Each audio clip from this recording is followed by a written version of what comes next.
Kapten Vincent Raditya dilaporkan ke Polda Metro terkait dugaan penipuan binary option Oxtrade. YouTuber Vincent Raditya atau Kapten Vincent dilaporkan ke Polda Metro Jaya atas kasus penipuan karena diduga menjadi afiliator binary option aplikasi Oxtrade.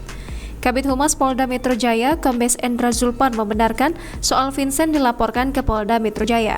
Laporan tersebut teregistrasi di Polda Metro Jaya tertanggal 31 Maret 2022. Zulpan mengungkapkan bahwa Vincent dilaporkan ke Polda Metro Jaya oleh seseorang bernama Federico Fandi yang mengaku sebagai korban investasi Oxtrade. Dalam laporannya, Federico mengaku melihat unggahan Vincent di media sosial yang mengajak dan menawarkan pengikutnya untuk ikut berinvestasi di aplikasi Oxtrade. Setelah itu, lanjut Zulpan, korban ikut bergabung dan secara bertahap menyetorkan uang deposit ke nomor rekening ke dalam aplikasi Oxtrade.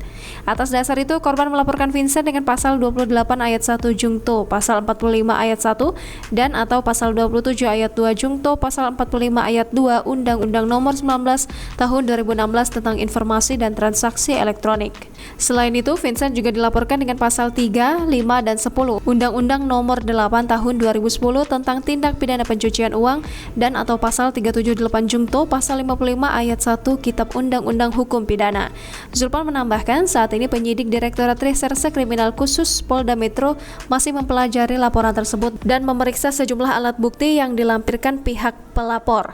Selanjutnya, penyidik akan memanggil pelapor dan saksi untuk dimintai klarifikasi terkait laporan kasus dugaan penipuan tersebut. Jangan lupa subscribe, share, komen, dan like ya!